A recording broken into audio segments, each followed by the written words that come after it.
Assalamualaikum Buya. Assalamualaikum warahmatullahi wabarakatuh. Semoga Allah selalu melindungi Buya dan keluarga serta santri Al-Bahjah dimanapun berada. Amin, amin.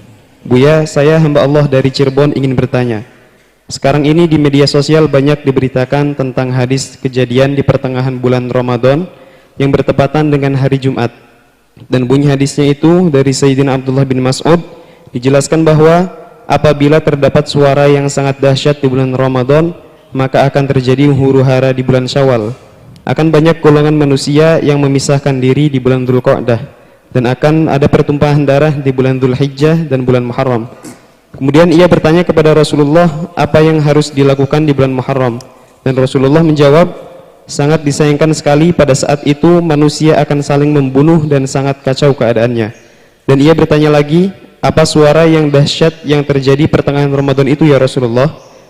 Kemudian Rasulullah menjawab, suara itu terjadi di pertengahan bulan Ramadan yang bertepatan di malam Jumat, dan suara dahsyat itu akan membangunkan orang-orang yang sedang tidur, menjatuhkan orang-orang yang sedang berdiri, menjadikan wanita-wanita yang terhempas dari kamar-kamar mereka.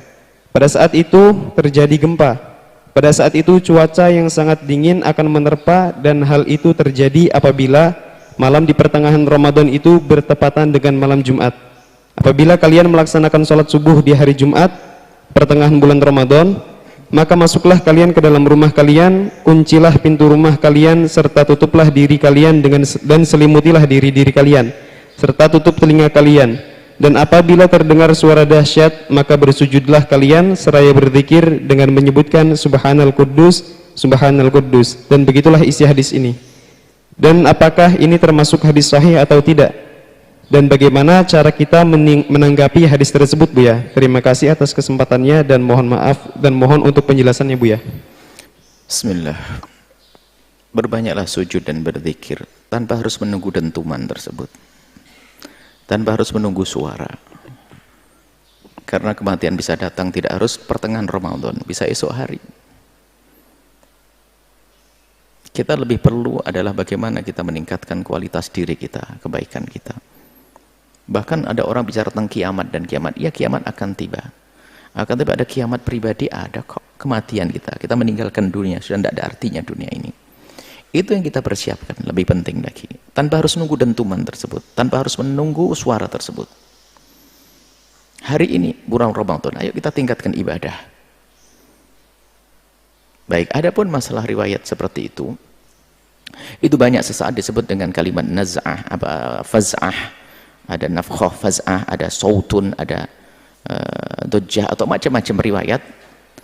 Tapi dari riwayat yang banyak ini, dari riwayat yang banyak tentang suara di pertengahan Ramadan, yang pertama kata suaranya Jibril, yang kedua adalah suaranya setan, macam-macam riwayat banyak ini. Sesaat dari Abu Hurairah ada, dari Abdullah bin Mas'ud ada, dari banyak riwayat. Ulama hadis, ahli hadis yang bisa menghukuminya, termasuk Imam As-Suyuti dalam Al-La'alil Masnu'ati tentang ahadits maudhu'ah mengatakan ini adalah termasuk riwayat palsu yang nggak boleh dibawa. Dan juga seperti Ibnu Jauzi dalam maudhu'atnya ada, Imam Uqaili, Imam Dhahabi, pakar-pakarnya menyebutkan seperti itu. Dan itu diriwayatkan oleh Imam Tabrani, dan juga banyak yang meriwayatkan, tapi yang memutuskan adalah para ahli hadis juga. Sebaiknya ahli hadis itu membawa hadis belum dihukumi, diserahkan seperti di dalam kitab At-Tabrani itu. Imam Tabrani meriwayatkan hadis, tidak semuanya hadis sahih. Nanti para ahli hadis yang menghukumi. Bahkan ada riwayat palsu, mereka mengumpulkan begitu. Kecuali yang sudah dipastikan Bukhari, Muslim seperti itu. Nah, kesimpulannya bahwasanya pakar-pakar seperti Imam Suyuti, Ibnu Jauzi, dan juga Dhahabi, dan juga Uqaili, dan yang lainnya mengatakan itu adalah riwayat tidak dibenarkan. Bukan omongan saya, bukan omongan kami. Jadi sudahlah, selagi sebagian para muhaditsin atau muhaditsin mengatakan begitu, nggak perlu kita mengangkat hal-hal yang semacam itu. Bahkan insohal haditsu, biasanya berhati-hatinya para ulama itu kalau sudah melihat hadis katakan dhaif itu ada tambahannya insoha, barangkali benar. Ada yang menemukan hadis itu benar. Insohal hadis, kalaupun itu hadis benar, Nggak perlu kita, kalau ternyata hadis itu benar, yang perlu kita hadirkan sikap kita setiap saat. Di zaman yang seperti ini nggak perlu kita mengeruh-ngeruhkan keadaan, misalnya menakut-nakuti orang dengan itu semuanya, sementara kita tahu hadis yang tidak benar.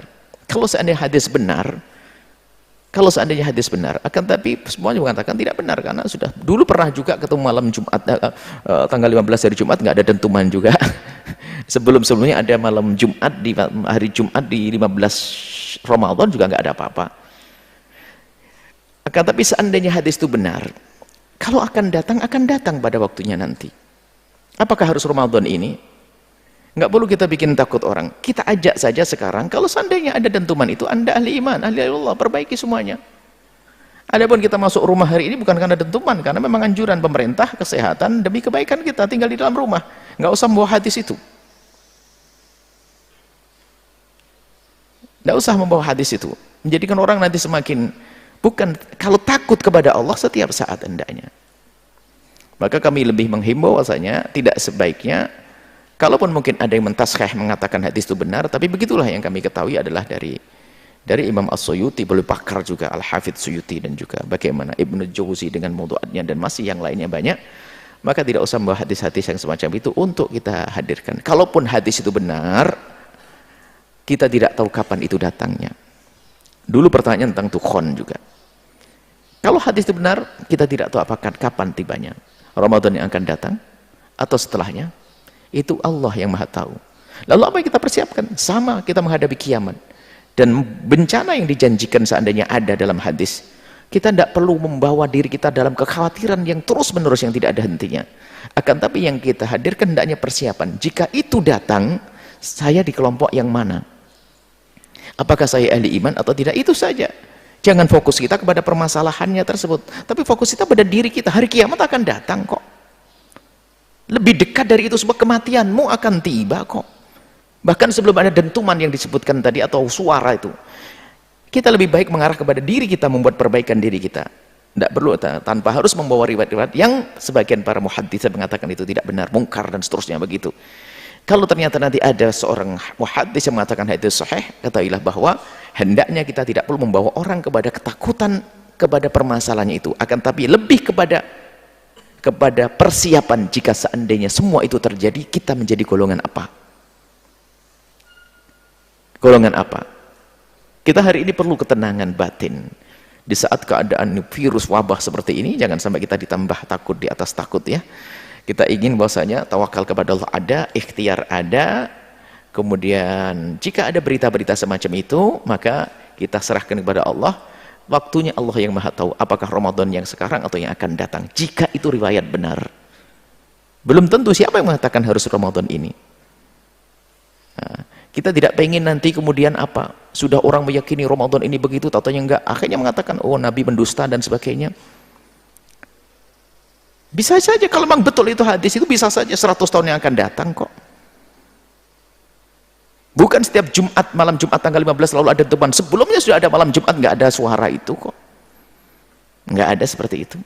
Jadi lebih baik kita fokus kepada persiapan kita menghadapi sesuatu yang sangat besar, kematian kita, kiamat. Bukan hanya sekedar suara itu, bukan.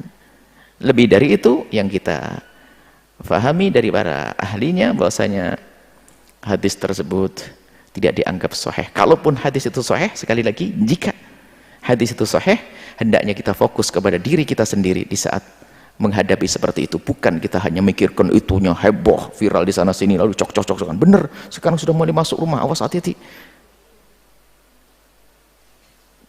Akan tapi kita persiapkan diri kita kalau menghadapi yang demikian itu, kita dalam keadaan menjadi manusia pilihan Allah. Banyak hal orang fokus kepada sesuatu tersebut, tapi dirinya tidak mempersiapkan. Contoh Imam Mahdi, kiamat, orang sibuk kiamat datang gini.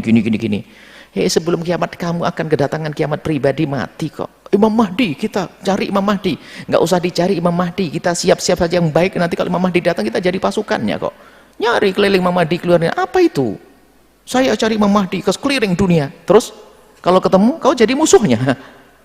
Kalau kita saat ini benar dan serius dengan kebaikan dengan Allah, di saat datang Imam Mahdi kita akan jadi pasukannya. Di saat mati kita husnul khotimah. Di saat kiamat kita akan menemukan kebaikan saat itu. Itu saja yang perlu kita persiapkan. Yang dimaksud oleh Nabi kita hendaknya takut dengan hari kiamat itu agar menghadirkan persiapan saat ini. Bukan hanya, oh kiamat menakutkan, oh, itu bukan. Buahnya itu, maka Nabi mengatakan, mengingat kematian itu apa sih? Bukan ingat kematian, ya Allah kematian, dimandikan. Bukan itu, persiapan setelah di alam barzah. Setelah di alam barzah, setelah mati itu apa yang kita siapkan itu? Jangan salah kematian, ingat kematian, mati dikubur, mati dikafani, itu yang diingat. Bukan itu. Apa yang kita siapkan setelah kematian. Seperti itu. Baik, ini saja yang bisa kami sampaikan, dan semoga hal-hal semacam ini bisa diredam deh. Bawa berita-berita keindahan, kegembiraan yang lainnya dengan riwayat-riwayat yang sudah jelas dari para ulama. Wallahu a'lam bishawab.